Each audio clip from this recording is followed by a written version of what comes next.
Good afternoon, everybody. I wanted to get out from behind the lectern. I have a fear of lecterns, I'm afraid. Scared me. Can you all stand up for a second, please? You've been sitting down for an hour, and I'm really, really boring, and I just don't want you falling asleep. So just kind of jiggle out a bit, wake yourselves up, please. Right, sit down again, thank you. People do anything you say, you come up with that. It's fantastic. My name's Dan Thompson. I'm a social artist. It's that quote from Jeremy Deller again. My work is about making things happen, not about making things. And the two projects I'm going to talk about are the Empty Shops Network, which works across the UK to help people to reuse empty spaces, and also about Riot Cleanup, which was the efforts after the riots in London to clean up the streets and get London working again, and then spread across the UK. Most of this is through Twitter, so those of you that are on Twitter, please tweet while I'm talking. The hashtag for today is hashtag ENG11. So use the hashtag and please tweet while I'm talking. Mick earlier said to the artists like to say we're special and different. I'm really not. I'm one of a lot of people that do this stuff. And particularly the stuff with social media, there are hundreds of thousands of people using it in the ways that I use. But I'm kind of lucky that I've been asked to come and talk. I was thinking about those projects, and to be honest, I've talked about them a lot lately, especially the riot cleanup after the riots. I'm really quite bored of them. So I thought what we do is pull out some of their key themes. And I put out three ideas that I'd like you to take back to your organisations, your galleries, your spaces, and use, please. The first is agile methodology, and we'll talk about that some more. The second idea I'd like to take back is an open source philosophy. And the third one I'd like to take back to your organisations is the idea of leaderless anarchy, please. That will go down well, I'm sure. Agile methodology is from software development. And if any of you bought software 15 or 20 years ago, anyone buy software a long time ago? A few of you must have done. And it came on discs, and it came with a great big thick book, usually, that told you how to use that piece of software. And a piece of software would take typically 3 to 5 years to be developed and brought to the market early on. And of course, the trouble with that was that quite often you end up with something that by the time it got to market was useless. I had a friend who worked on a fantastic software project it was a piece of database software that would let you archive your CD collection, because people get big CD collections, and it let you archive it and list it so you could catalogue it and find things easily. And of course the trouble was that it took about 3 years to develop, during which MP3 players became widely available and the software was completely useless. So Agile is a different way of developing software. There's a manifesto you can find online, but this is the basics. Agile is about individuals and interactions rather than processes and tools. It's about working with software over comprehensive documentation. It's about customer collaboration rather than about contracts. And that's that idea Fiona was mentioned, I think, really. That responsibility to listen. It goes back to that idea we have to listen to people. Customer collaboration over contracts. And the final point is that it's about responding to change over following a plan. And that's something that I found arts organisations and funders absolutely hate. Because if you've got a funding application and it's successful, you've got a very clear-cut plan, you've got to stick to it, you've got to do the things you've agreed. And actually, the real world doesn't work like that, does it? We all know it doesn't work like that. So, how can you apply that to real life? Well, with the Empty Shops Network, we were commissioned to run a project in South Kilburn, which is up in North London. Confusing every time I say that, South Kilburn in North London. We ran a project called Workshop 24, which was a 4-month project in an empty shop. Let's talk about South Kilburn. The estate we were working on is about 150 floors worth of tower blocks, spread over an area south of the railway line and bordering the main road. There are 7,000 people there, 50 languages, 40% of them have come to the estate in the past 3 years, so have no great history there. The communities there are incredibly divided. Each time there's a wave of immigration into this country, a bunch of them end up in South Kilburn and live their own separate lives. We were placed in a shop in the middle of the estate. It's the greyest, the worst place I've ever worked, I think. It's an estate called precinct called Peel Precinct. All the seats have been removed by the Metropolitan Police because they don't want people sitting down. They don't want people hanging around in the precinct. So the police have taken all the seats out. Most of the shops are either empty or run by community projects. There are, I think, 2 real shops left. My favourite of which was the Greengrocers, which is also a computer repair shop. So some of the Greengrocers racking is taken over with motherboards and bits of computing kit and stuff. The most insane shop. And we went into that space. I had absolute terror of how we were going to engage with the communities there and how we were going to get them to participate in what we wanted to do. And we, over the course of about 4 months, we ran 20 projects, we had 750 participants, and we made 1,000 cups of tea. And the cups of tea are the important bit. They're the bit that actually made it work. Because we realised fairly early on that our initial ideas that artists had come up with that we were going to put into the shop weren't going to work. The community there has had 10 years of New Deal for Communities money. They had £50 million pumped into that estate. At one point they had 50 administrators in the building administrating funding for community projects. It created a situation where every one of those projects was in competition with the others. Rather than collaborating and sharing, they were in competition. The best example of this was that I was talking to the Youth Arts Centre there. They were saying, we're going to get kilns next. We're going to have kilns, so we'll be pottery. And I said, but the Adult Ed Centre bases, they've got a big kiln room that they fire up about once a month. You could use their kilns. Well, we couldn't because we're a Youth Arts Centre. And we only got up to age 18. And bases are adult ed, so they're 18 plus. So we couldn't use their kilns. It's a bloody kiln. The best bit of this is that Gamble Plus is here, and Bases is here, and the 2 buildings are connected by a door in the middle. They're not even separate buildings. It's one building split in 2, and they still couldn't share a bloody kiln. So we realised that this had created huge friction in the community, that they were incredibly frustrated with this funding that came in, and all these organisations had the most amazing resources but guarded them and sat on them and wouldn't share them and wouldn't talk to each other. So the staff from the different centres wouldn't even communicate about what they had. We sponsored the local football team. We sponsored their kit, getting their kit sponsored. And we got some logos printed on it. And that was all they needed. Was they got a sponsor lined up, but they couldn't afford to get logos on the kit, so we did that for them. We then found out that the youth club around the corner that has its own football team actually had an entire room given over to printing T-shirts, but wouldn't help. Incredible place. The only reason we could work was because we had that agile methodology, that we had a funder who commissioned us, who was willing to let us take chances and adapt and do different things as they came up. So as people came in the door, rather than sticking blindly to the proposal we put in a month ago, 2 months ago, we were able to set up projects on the fly, make it up as we went along. And that flexibility meant that we could commission local people to run projects they wanted, that we could give them the things they wanted, rather than telling them what to do. So agile methodology is incredibly powerful, especially if you fuel it like cups of tea.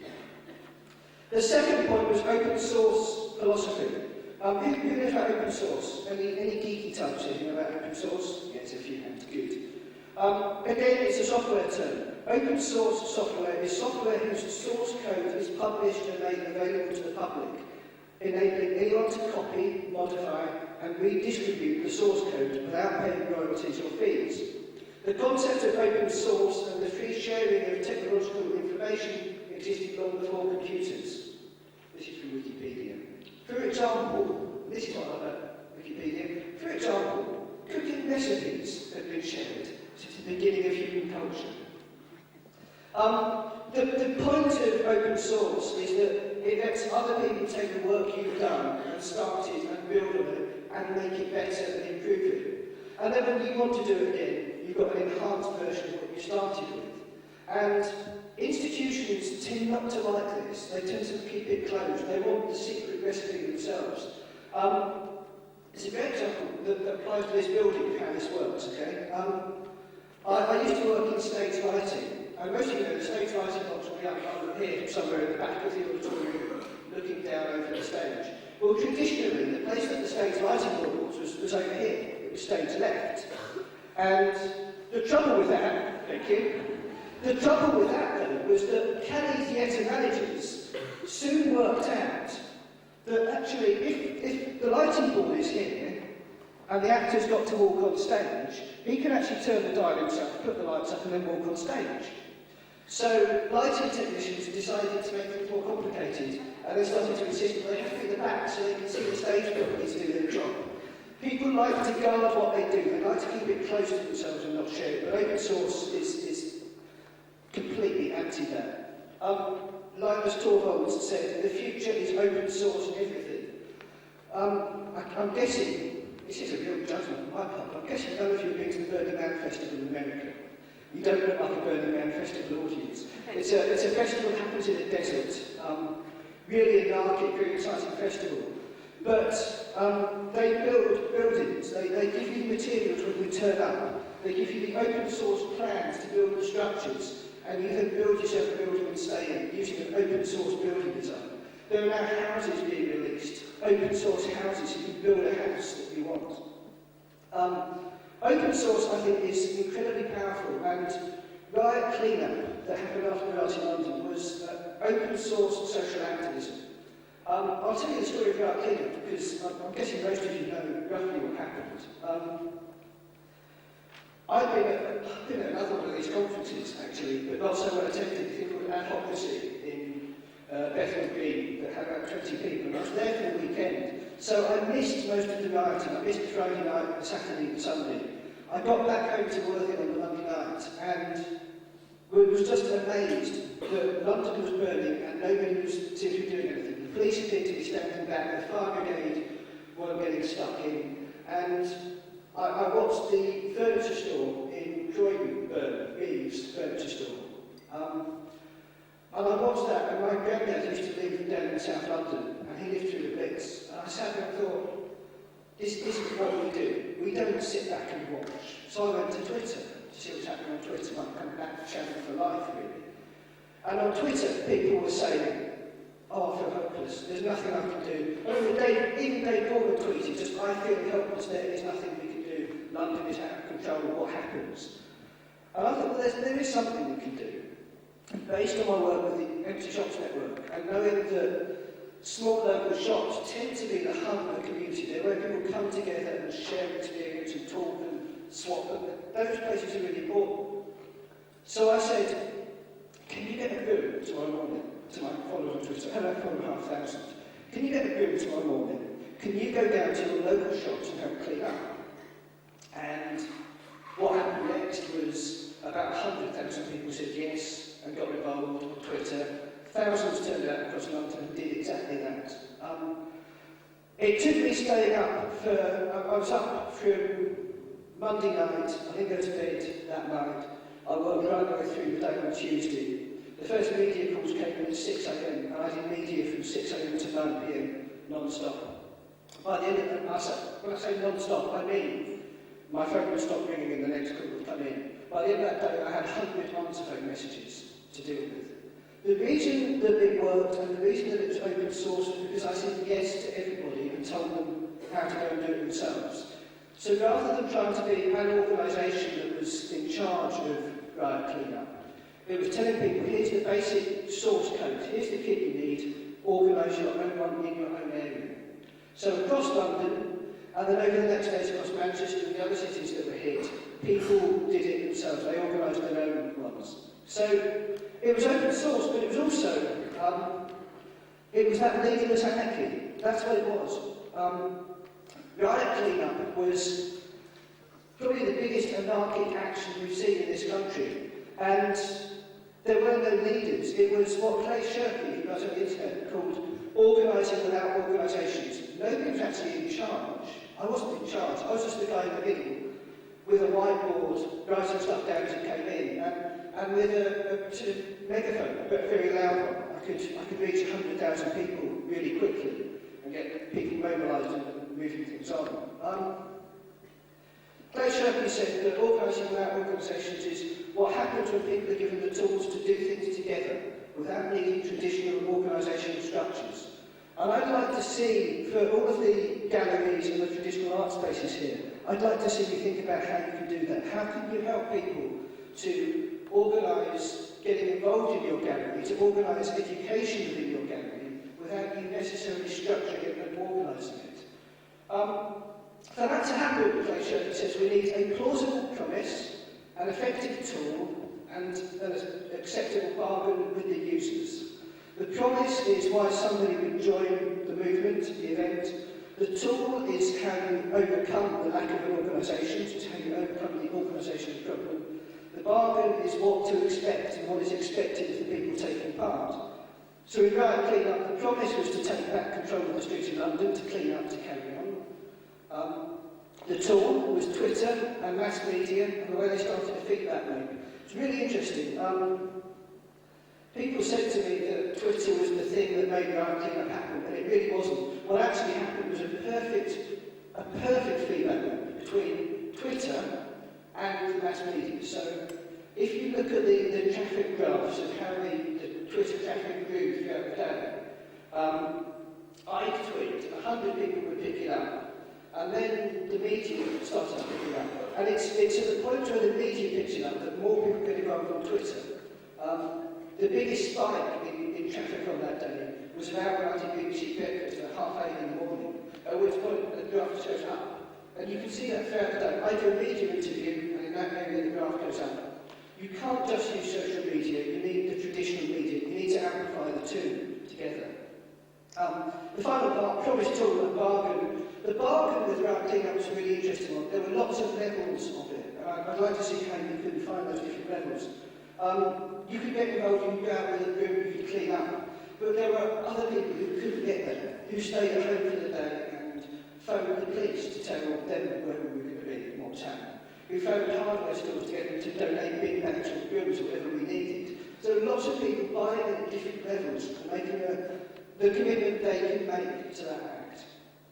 So, yeah, there's the challenge for it, I guess. Promise, tool and bargain. Johnny's idea, right at the start of today, we could work with 1,000 people for one day, or one person for 1,000 days, and we're kind of balance in that. How about if you work for one person for one day, but you inspire them to do it themselves for the next 1,000 days? I think that's a really interesting way forward. So, just to sum up, the challenges, the things I'd like to take away back to your organisations: agile methodology, open source philosophy, and the best one of all, leaderless anarchy. Thank you.